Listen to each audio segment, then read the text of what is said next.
Okay, so today we are going to be starting a mental health conversation, and we're joined by Alex Clapp, founder of Claritee and advocate of mental health. Welcome to the show. Thanks very much, and thanks very much, both of you, for having me. It's a pleasure to be here. Fantastic, Alice. It's great to have you on the show today. And as Natalie said, we're going to be talking about mental health. And just so our listeners can sort of get a better idea of who you are, we've asked you to bring in a shoe today. I say shoe in the broadest sense. If you can just explain what we're all looking at right now.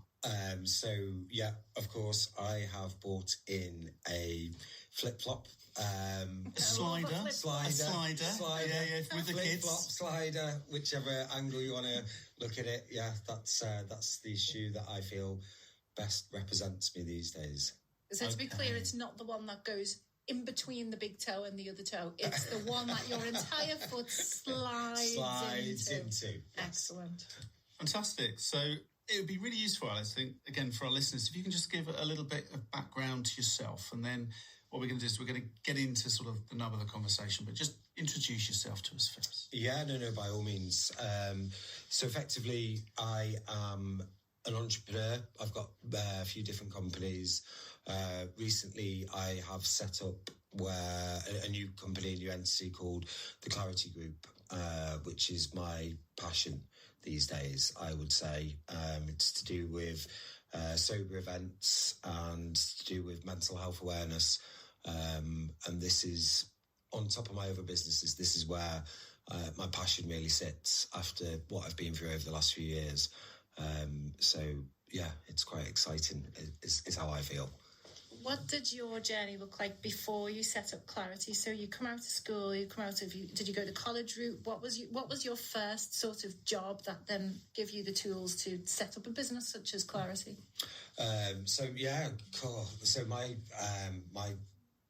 past was left school at 16 and started working as a chef, working 90 hours a week. And then decided that I wanted to go into the corporate world. So I ended up stumbling across an office junior job at a law firm. Went and took that job on £100 a week so it was probably £5,000 a year back then. Instead of, I was making triple, if not more than that, doing the 90 hours a week. And I worked my way up. We're inside a law firm. Promoted after 6 months, promoted after 12 months, 18 months, got headhunted to go and work for somebody else. By the time I was 21, I'd set up my own business. It's been a bit of a journey. So I've had my own main business for nearly 23 years now. Wow. And what does that business do? That business is legal costs. So we specialise in solicitors' fees, going to court on their behalf, etc. Quite a niche little industry. It was something from working in-house at a law firm that I decided, I enjoyed and I got a passion for, effectively. Industrious to do that. 21 to have the sort of presence of mind to set up on your own. I just think that shows a type of entrepreneurial spirit and confidence, I guess. Yeah, I had a fax machine in the cupboard. I had cases all around the house. My fiance then was not very happy because the house was just covered in paperwork and everything was everywhere. And I had no assistance. I used to do everything myself, so it was good fun. I loved it. I loved it. It was a challenge. So a challenge is sometimes good. Brilliant. So you got 20 years. You're at top of your game. Everything's going amazing. Great family life, great personal life, great professional life, and we're going to explore this a little bit more after the break. But something happened to you, didn't it? Yeah. Something that basically turned your world upside down. If you can just tell our listeners what that was. Yeah, so probably in and around 5 years ago, my eyesight started feeling a bit strange and I was like, what's this? And I thought, have I slept in contact lenses? So I went to the optician just to get a random check. And all of a sudden they had this new machine that checked everything at the back of your eyes. And 5-6 years ago, it was a brand new out. So nobody had ever really come across it.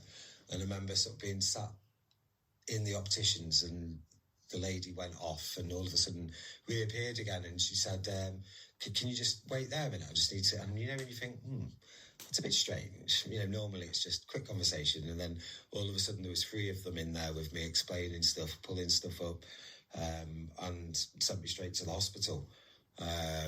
So obviously off I went, initial tests, and that's where it all began, really. Yeah, it was eye-opening, shall we say? and as we're going to explore after this quick break, that led to everything in your world changing. So, Alex, thank you so much for joining us today. We're going to take a break now, and when we come back, we're going to delve a little bit more into what happened with you in the opticians. Thank you. So welcome back. This is In My Shoes, and we're delighted to be joined today by Alex Clapp, who's telling us more about his journey into mental health. Now, just before the break, Alex, we were talking about something that happened to you, something that sort of turned your world upside down. Can you just tell us a little bit more about what was the immediacy of what happened with you that day in that room? I think that day, it probably didn't hit me, you know, to begin with. I felt like going to the hospital, having the initial tests, and then it became a waiting game, you know, to basically, you know, get referred to go and see somebody else, you know. So it almost felt like there was a process to undertake, and I could understand that there was a process. So, you know, I was always, and I have always been, searching for a cause. Mm-hmm. Because if you find the cause, then 9 times out of 10, you can find a solution. So in the outset, it was all about, for me, finding out what the cause was, you know, to then hopefully find a solution to then rectify what was going on. And is that because, you know, you have been, and you are again, a successful businessman, so you know how to deal with problems. Find a solution and then sort it out. Yeah, I probably looked at it from a business point of view, yeah. So it was probably, okay, there's an issue, you know, what's causing it and what's the solution? So yes, I would say, taking a step back, probably my mindset went to a business way of looking at it, yeah. And there wasn't an instant solution, was there? But there was a very quick progression of what ended up happening. Yeah. So, you know, my eyes started both deteriorating, and it was very uncommon to have both.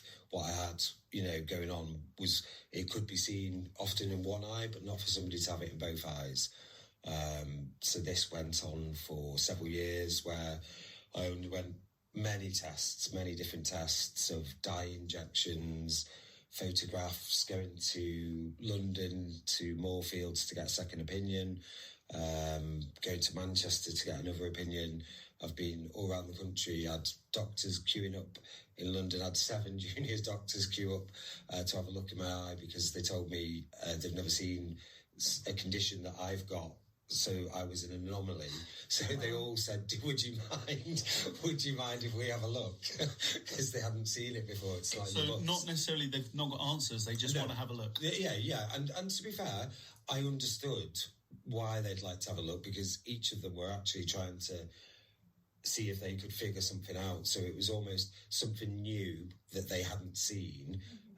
So they were actually looking for the cause or a solution as well. They were trying to, you know, use their brains to try and see if they could think of something that it could be.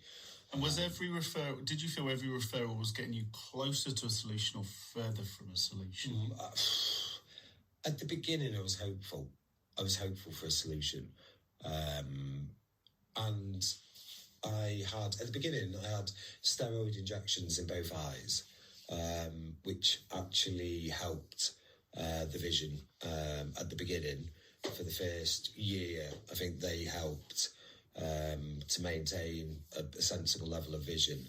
And then I ended up having a further treatment on my left eye, and post that treatment, my left eye. So now I've got 5% sight in my left eye, and that's all I've got left. So 95% of it's literally blind. And my right eye now is stable. for the time being. but there What was sort of time scale does this represent from the beginning when you started having these problems and you started all of this testing? What sort of time are we looking at? 5 years, probably five. Wow. Probably nearly 6 years, 5 to 6 years now, yeah. And in that time, I can imagine that, there's a growing sense of unease about where this could end. Well, I'll be honest. Yeah, my biggest, scariest time was last year, where my right eye really started to deteriorate as well. And, that's when things really sunk home. And I thought that I was going blind, and I started making small changes to prepare for that. And that was incredibly tough. And through that 5 year period, you continued running your businesses, you continued having your family. Something I know we've talked about, Alex, you didn't talk to anybody. No. Did you? No. How did you deal with what was happening to you? I ended up resorting to drink. So I am 43. I'm a man who brought up in an era where a man's a man. You get on with it. You don't talk to anybody. You have to be able to cope with everything for the family. You have to be the strongest person. You have to take everything on. And you don't show any emotion yourself. And I probably tried to fix everyone else's problems to keep myself busy, so that I didn't have to face what was going on. And was that gradual? Did it happen overnight, or was it gradual? No, it was gradual. It was a build-up. It was definitely a build-up. I think one of the things was, once my left eye really went, and my sight at night now is terrible. So, in the dark I don't see. So I could be stood one side of a room and, I can't see people. And when, obviously, if you're out on a night out, if people are waving at you from one side of the room and you don't see them, and then somebody goes, "Oh, he was rude," but nobody knows what's going on. Or if somebody says, "Oh, I saw you the other day," and you go, "Well, I didn't see you." But from the outside, nobody can tell what's going on. Because to look at me, even now, nobody would know that my left eye is how it is. So it's very difficult. I just bottled it all up. I'm perfectly happy to say I bottled it all up. I thought, I'm strong enough to deal with this. I'll bottle it all up, and it ended up reverting to drink to cope, because that was the way of the money in the bank. And welcome back. We're talking to Alex Clapp, an advocate for mental health and also the founder of Claritee. We're talking about a subject which is really close to my heart. I've gone through similar journey with relatives and family myself, so I'm absolutely intrigued and horrified and fascinated in everything that you're saying about this. I can totally relate. We were talking about how, I guess, with those diagnoses going on, how you were keeping it all in, and how that ultimately led to drink and keeping the fact that you were drinking a secret, which I can totally understand how something like that could happen. Could you explain more of what that looked like at home and how your life started to look when you did turn to drink? I mean, to be fair, I was married at the time, lived with my son and my stepdaughter, and ultimately, very sadly, I'm divorced now. Mm-hmm. I don't see my stepdaughter anymore. I managed to obviously build my relationship back with my son, amazing that it was before. It just life became very, very hard, very quickly. And the darkness really set in, in every way. And the dependency on drink became, it got worse. Mm-hmm. It's a progressive illness. They always say it's a progressive illness. It went from sort of a bottle of wine to, say, I've had a stress day, and then it was a bottle of wine every day. Then it was a bottle of wine, didn't even touch the sides. Then it was a couple of bottles of wine every day, to thinking, this is actually okay because I'm still functioning. Mm-hmm. I'm still functioning. I'm still getting up at 6 o'clock in the morning. I'm still doing everything I need to do. So I can justify it. I can justify the fact that I can drink 2 bottles or 3 bottles of wine, of a night time, and go to bed and get up and function and still feel okay. And was alcohol something that prior to your diagnosis, have been an important part of your life? Had it been there around you in functions and events? Yeah, it'd always been the corporate world for me. So I've always been in the corporate world since the age of 21. And the age-old doing business 20 years ago was you took clients out, you got them drunk. That was how you entertained them. And that's how I have grown up, in that era of how do you take a client, how do you get a new client? You take them out, you get them drunk, shake hand, do a deal, and and it's normally at 4 o'clock in the morning when you've both had an absolute skinful. and that's how it was. But obviously it was something that I would do to blow off steam. It wasn't something that I'd do to, relax or, unwind or de-stress. But it became something that I was doing every day. And I think it's that thing about, you say drinking wine and, when someone says, oh, an alcoholic, you don't associate that because you're drinking a higher quality, a higher value. Do you think, well, I can't be an alcoholic because I'm drinking like a £10 bottle of wine? Were you rationalising it? I think, probably. I think the problem is the more you drink, the more dependent you become on it, the more excuses you find for anything. Right. So, well, so-and-so didn't go to work and I've gone to work, so I'm okay. You're still functioning. That was how you saw yourself. Yeah. For a set period, I was still functioning. I'll be honest, I was probably still functioning to the point of what I actually had to do work-wise to the very end. Because but it progressively got worse. What parts of your life or your thought processes was the alcohol helping you with? I mean, what did it give to you or help you with, do you think? It took away the pain. It took away the fear, the facing what was going on, the having to think about the reality of going blind, potentially having to think about never seeing again, having to think about just what it could be like. I didn't want to think about it. Yeah. I didn't want to face it. Were you aware of the impact it was having on those around you? At the beginning, probably a little bit, but the problem is once you go deeper into it, you don't see it. Yeah. You don't see it, and it gets worse, and you can't see the wood for the trees. It literally comes and covers you so fast, and the illness gets progressive. And it gets progressive very quickly.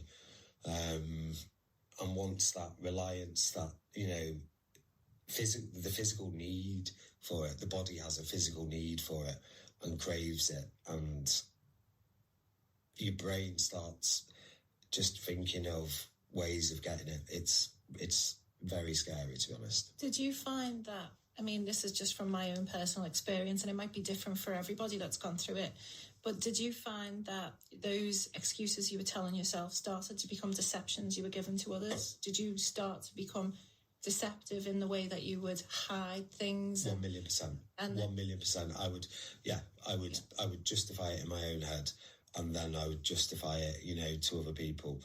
I would lie, deceive. I was a totally different person. Totally different person. Where did that get to? I mean, obviously I can see a progression there, and I've witnessed this myself. Where did it get to before something inside you said, this just can't go on? Was there a moment, or was there something that started to change in you where you thought, I've got to pull this back somehow? Yeah.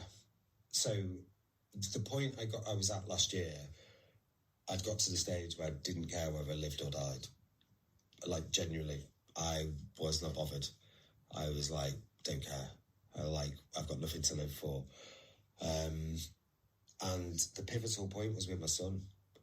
And he's always been the most important thing to me in my entire life. And we were sat on my mum and dad's drive. And at the time he was 17. And I was just about to go back into rehab for a third time. And he turned around to me and said, Dad, I do need you. Dad, I do need you still. You're 43 and you still need your parents. I'm 17 and I need you for the rest of my life. Oh. And that was my moment. That was like genuinely my moment that I couldn't not, sort myself out for him. He's always been the most important thing in my life. So it was time to really, do what I needed to do. Well, that's a beautifully poignant moment, and there are 7.5 million people every year suffering with alcoholism and dependency, and I think that's going to be resonating with a hell of a lot of people out there who can definitely relate to that. So we're going to come back after a short musical break. Welcome back to In My Shoes. We're with Alex Clapp, and I think it's fair to say here on this side of the studio, there's not a dry eye in the house right now. We can all relate to this. It's something that we've all seen. A lot of us have been impacted by this in one way or another, and we're incredibly grateful to you, Alex, for sharing this with us. I just want to pick up again on where we left off. We talked about that beautifully poignant moment where your son delivered that punch to you. So what happened from there? Yeah, so basically I was going back into a rehabilitation centre in the following couple of days from this. I'd previously done 2 different stints at rehab, a 1 month and a 3 month. Second time I convinced myself that I could beat it. I could beat the disease myself. I've never been beaten by anything in my life. I've always had that determination, that willpower to basically, succeed. And I decided that I could beat the alcoholism and that I'd fix myself and that I could drink again to a normal level. And good luck to anybody who thinks they can, because... And is that where again, we talked at the beginning, didn't we, about being a businessman? And did you think, right, okay, so there's a solution, I'll go in rehab, boom, I'll be in a month, I can work it, I can come out the other end, show them how strong I am and carry on. And is that what you thought, or did you think I can keep on drinking behind this? So the first time I went in, I was, right, what's the assignments? Give me this, give me that. I'll do everything like literally quicker and faster and better than anybody's done. Treating it like a spa break. And yeah. I'll basically do everything that you asked me to do, and I'll go home in 28 days and I'll be fine. And that's how I felt, being totally honest. Second time, we delved into trauma from the past and different things and life, and I spent 3 months really working on myself as an individual, everything I'd been through, breaking stuff down, basically. So they always say that the alcohol isn't the cause. The cause is from something, from trauma or from something that's gone on in the past, and the alcohol is just used as a solution or a coping mechanism. So obviously, me being me, decided, right, I'll fix all the stuff from then, and then after 3 months, I'll be okay. So I went out going, right, I've beaten it, and you can't beat it. You can't beat it. So I went back in for my third stint, and it was a science paper that got me, a science paper where I could actually see it in black and white, that it's almost measured on a barometer. So if you go past a certain point, there is no going back.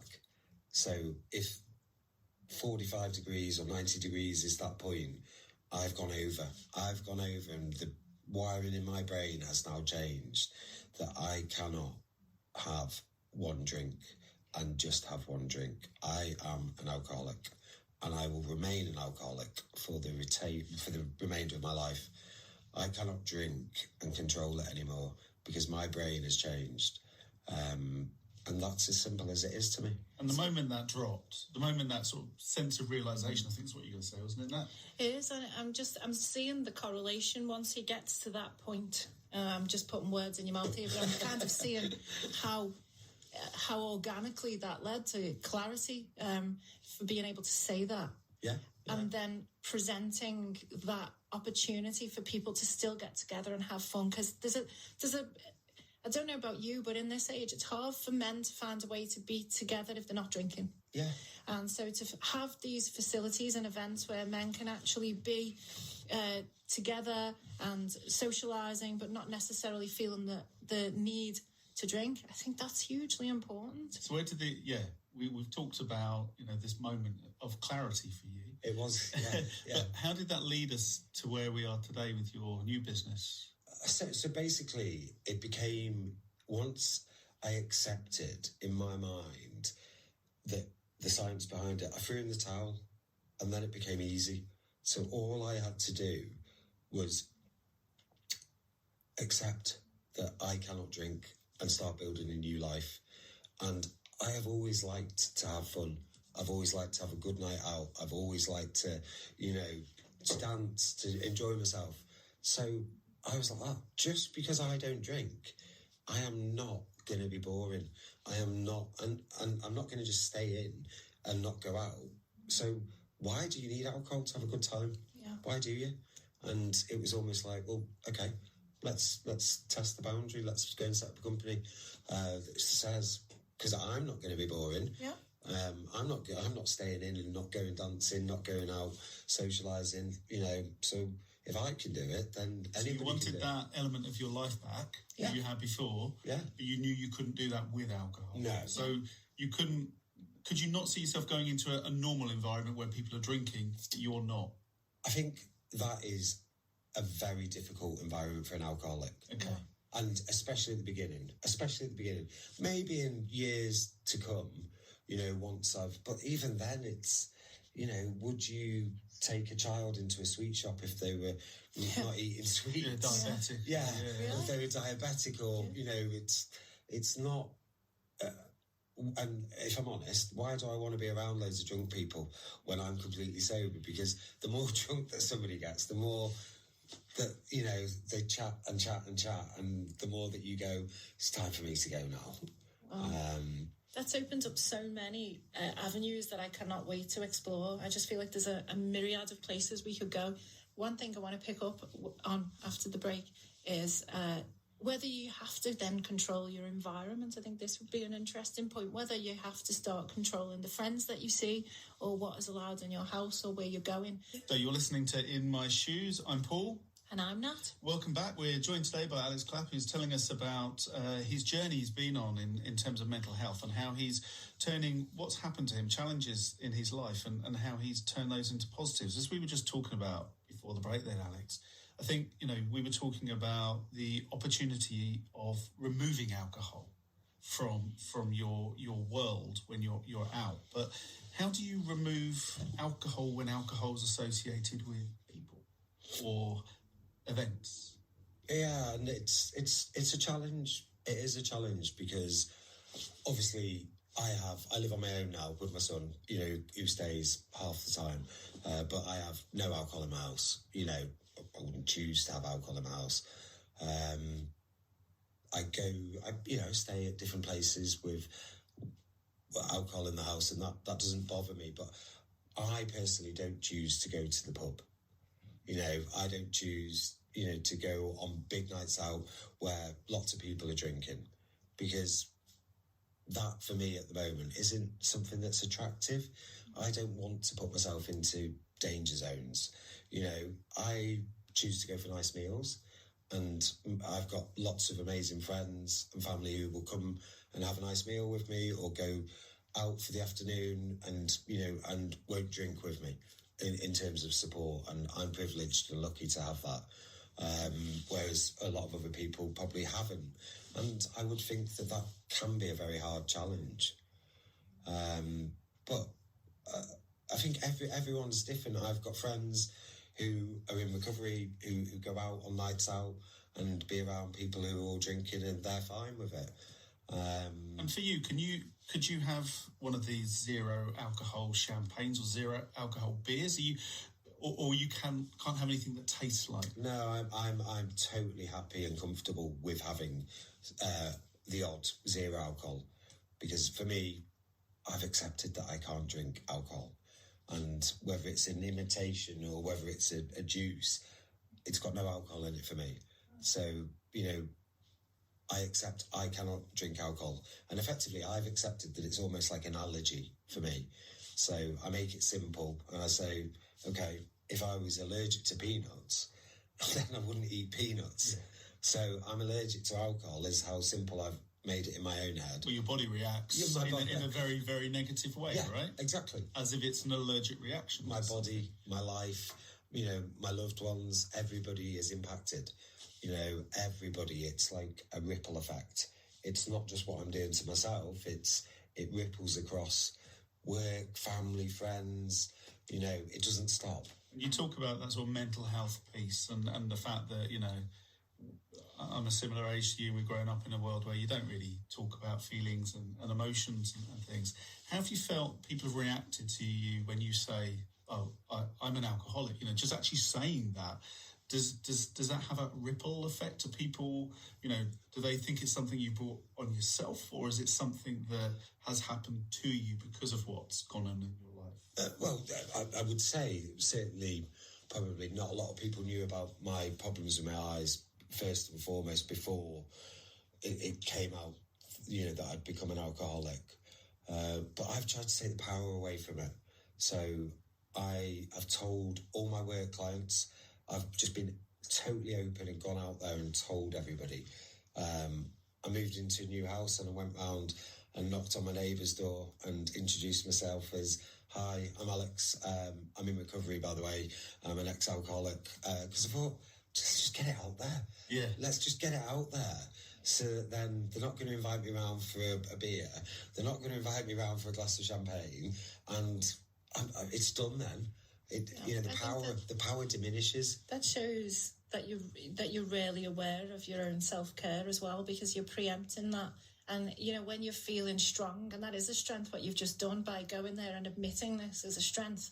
But in that moment of strength, when you're doing that, you're kind of safeguarding yourself from a moment of weakness ahead, where you'll be glad then, won't you, of having made those disclosures to people. Yeah, who can help you and be a support network. Definitely. And it was a challenge at first. It was a challenge to have the strength to do that.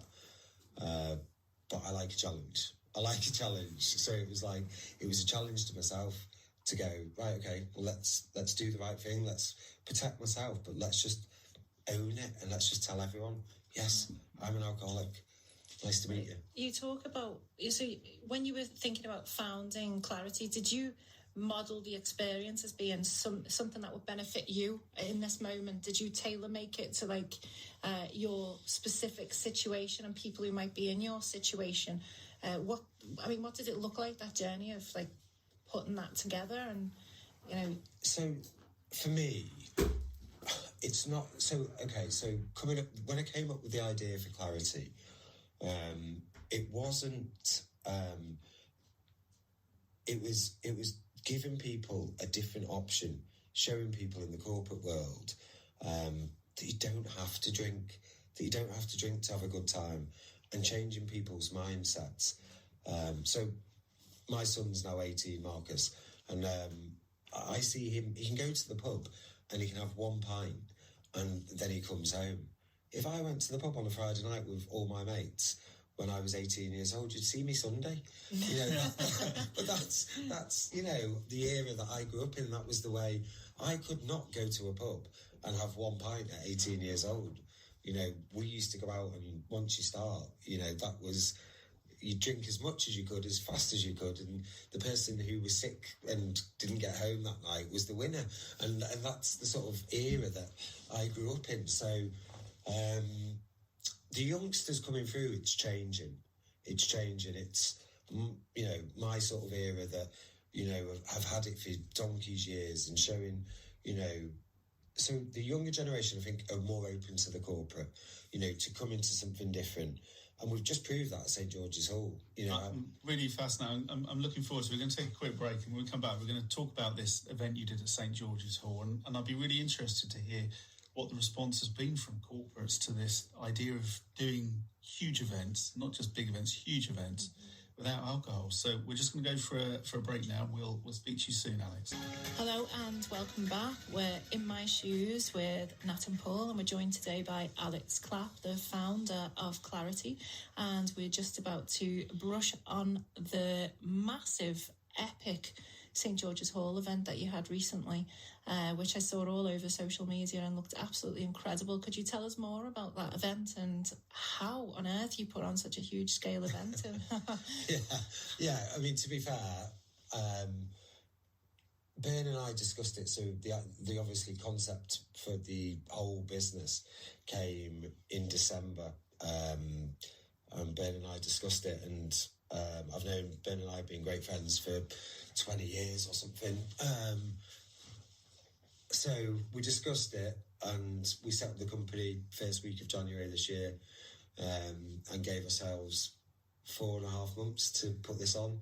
Wow. So 18th of May, we had St George's Hall, over 300 guests, drummers, dancers, DJs, live bands, games. It was amazing.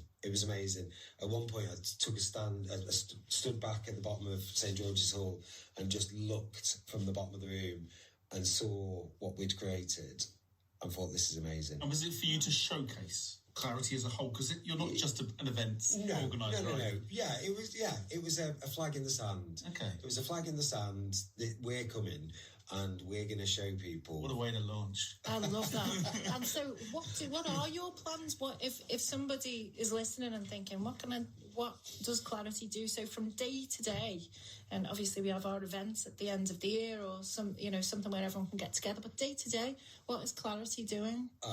We're doing so much. So there's three different strands to the business.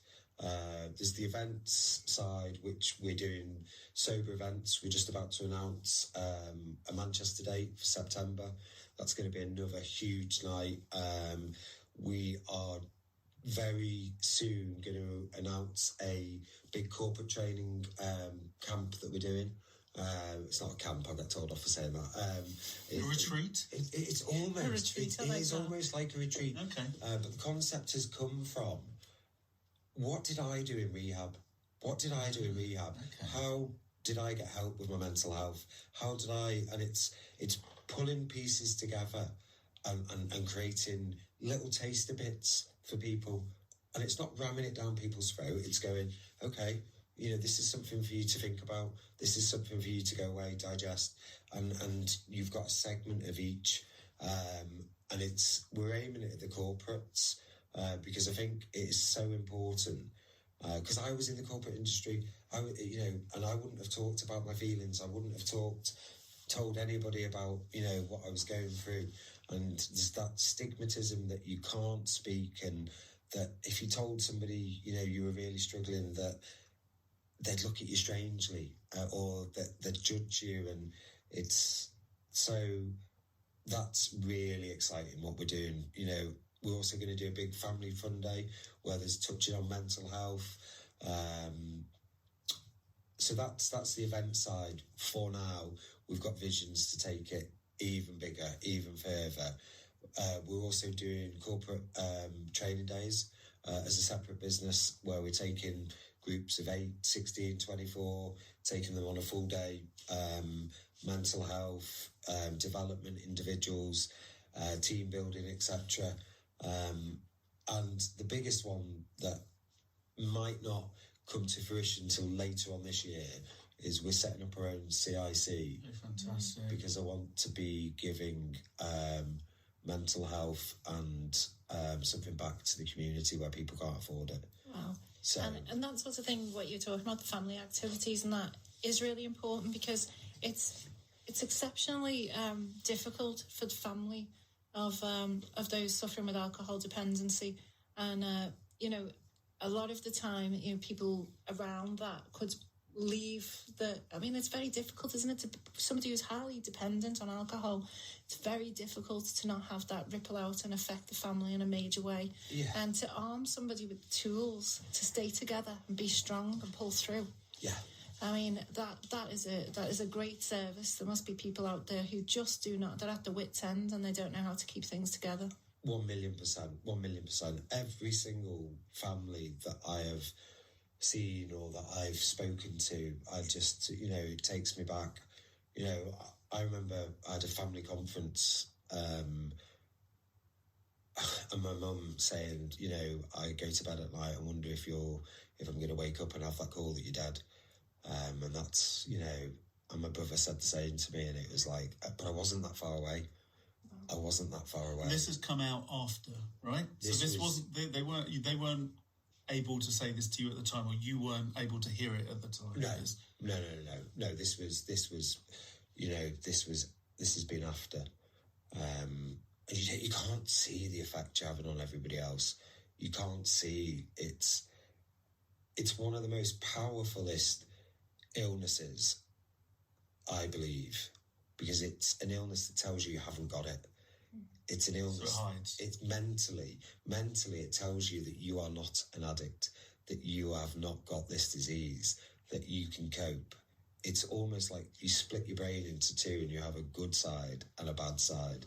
And the bad side is still always there, but it's how do you cope with the bad side? That is a good segue to go into a conversation we wanted to have about addiction and the mindset of addiction, and we'll get back to that just after a short break.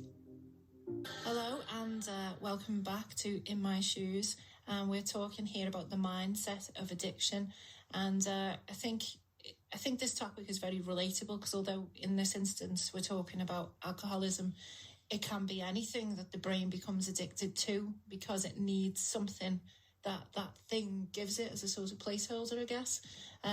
So what sort of things were going on in your mind if you're presented with the opportunity to drink or not, to do or not to do? What would be going on in your head or in your body? That's a really great question, because it's almost like I've got the good and the bad, the yin and the yang in my brain.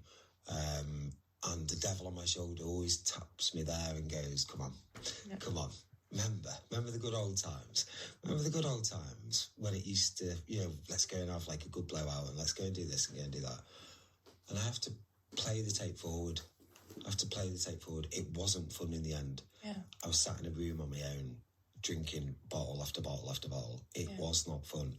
I'd got to the point, and it's been able to stop, actually look at things in reality and work out what was the actual reality of that final point of when I was drinking.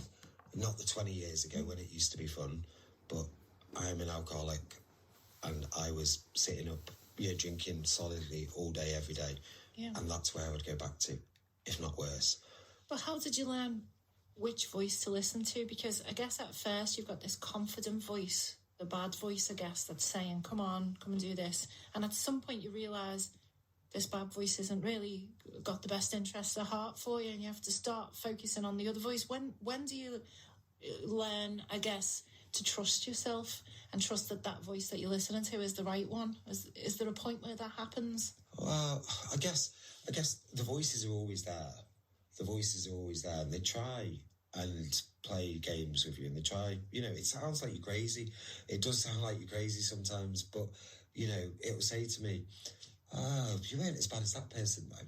Mm-hmm. You weren't as bad as that person. Rationalise it. Rationalising it. Yeah. So, we could probably just have one night and nobody'd know. Yeah. One little cheeky night, let's go and have like one cheeky night and let's see how it is. And that temptation comes, and it builds. And I share it. So it'll come in and I'll share it because it takes the power away from it. Yeah. So I do regular meetings online, and I'll share it. I'll say, okay, so woke up this morning, decided that it was a great idea, tonight for me to go out and get really drunk, and everyone going, yeah, all right, great idea, good one. And you get the reality check. That is such a good idea, because I'm even thinking in terms of, like, I'm addicted to food. I could literally spend my entire time in the pantry or in the kitchen, and I hide it. And I do all sorts of things so that people don't know that I'm eating, because if they don't see me eating, it doesn't exist. Then it's okay. Yeah. So if you don't see me drinking, then it's okay. Exactly. And I even do things like I had a fitness app and I'm putting the calories on other days. And I'll make it up on those days. But, what you've just said there about owning it and telling people outright, they're going to be aware of it. They're going to be watching. And you won't feel as able to manoeuvre.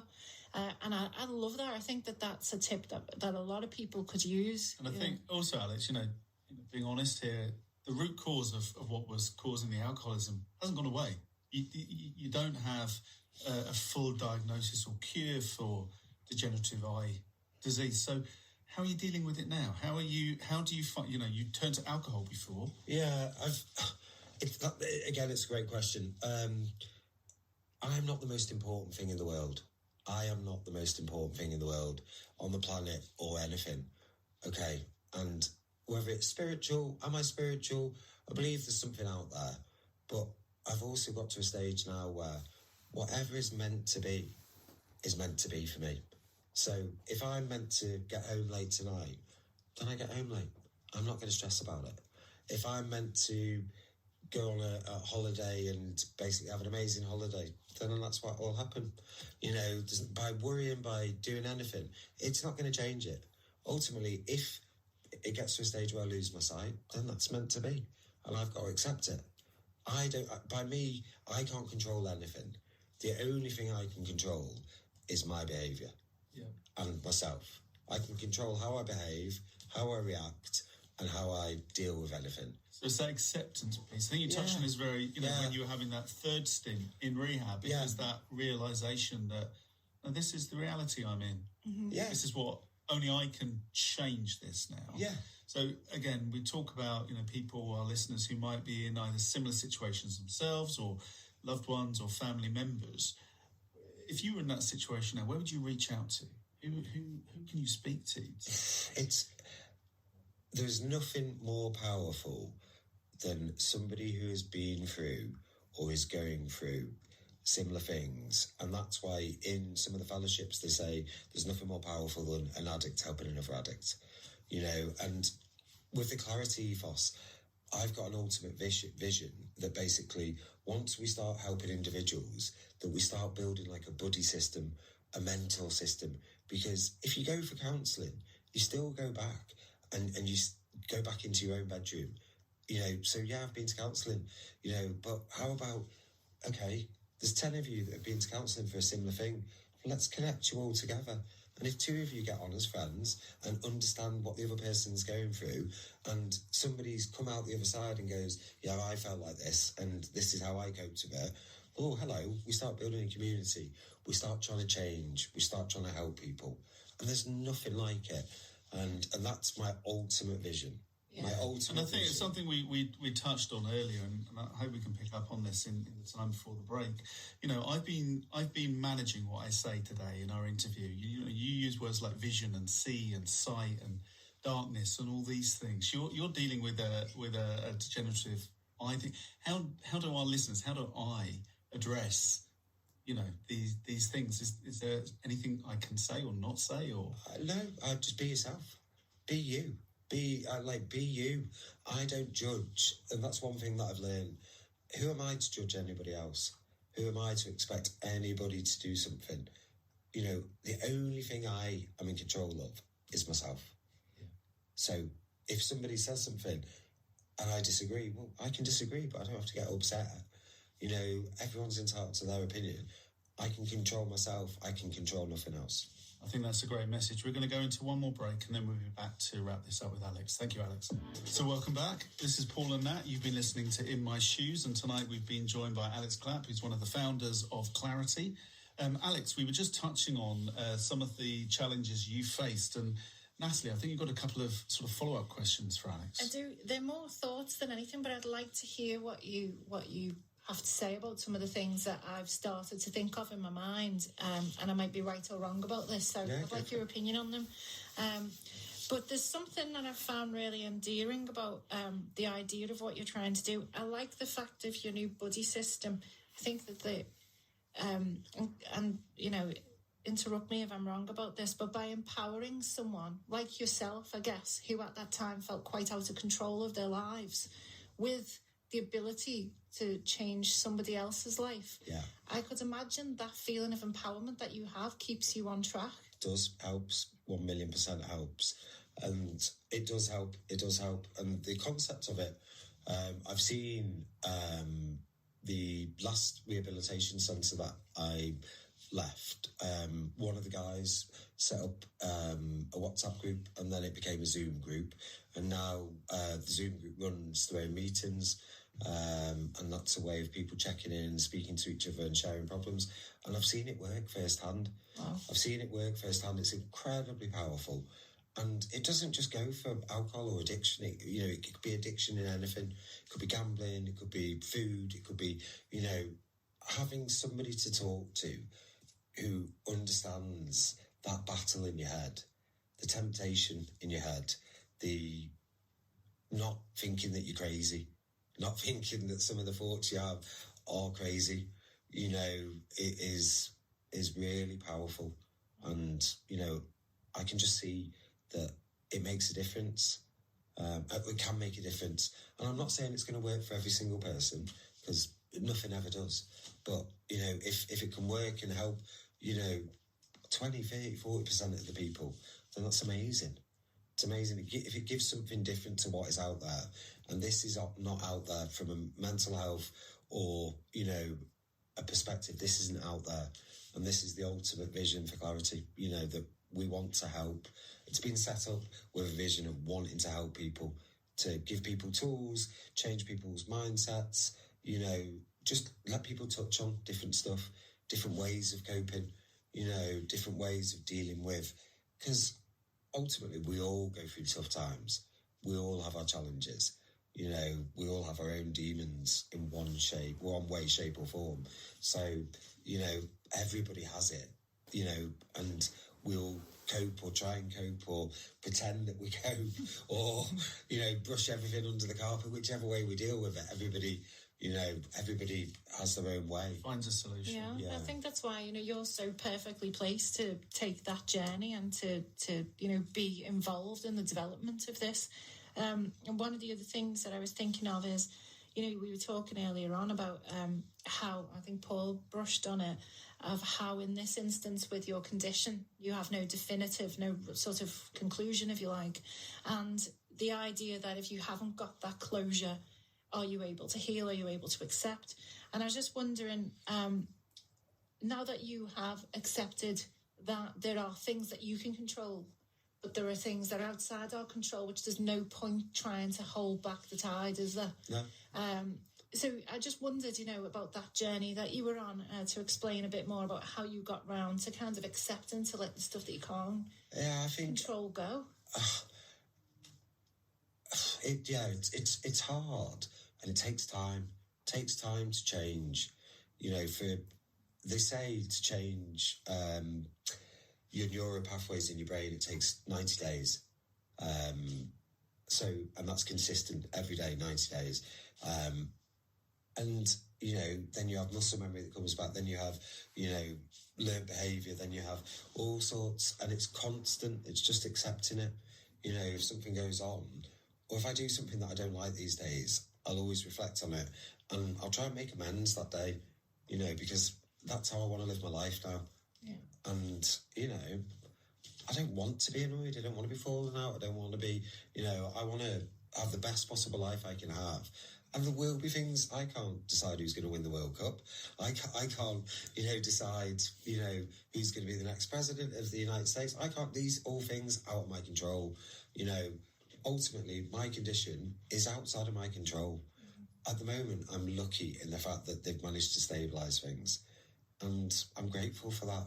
And that's all I can be today. So you're a different person than you were before that diagnosis. And I think you've touched on there, Alex. You're more self-aware and sort of calmer about things generally. And I think it's been fantastic listening to you talk to us through your journey and listening to where you're going next. And I really can't wait to see what happens with Claritee as you continue to grow. And, this is the point in the show where we ask our listeners, our guests, just to sort of introduce a song and why they've selected this song for this show. If you could do that, please, and then we'll just come back and thank you after that.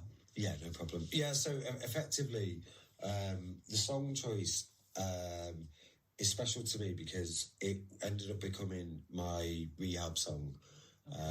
And it's a song from the film The Star Is Born, and it's time to let the old ways die, and that's very powerful and touching to me because the alcohol is gone. It's time for a fresh start, and the old ways are the old ways, and I'm excited for the new journey, to be honest. Fantastic. Thank you, Alex. Thank you so much. Thank you for joining us. It's been a pleasure. Thanks, guys, for having me. Thank you both very much.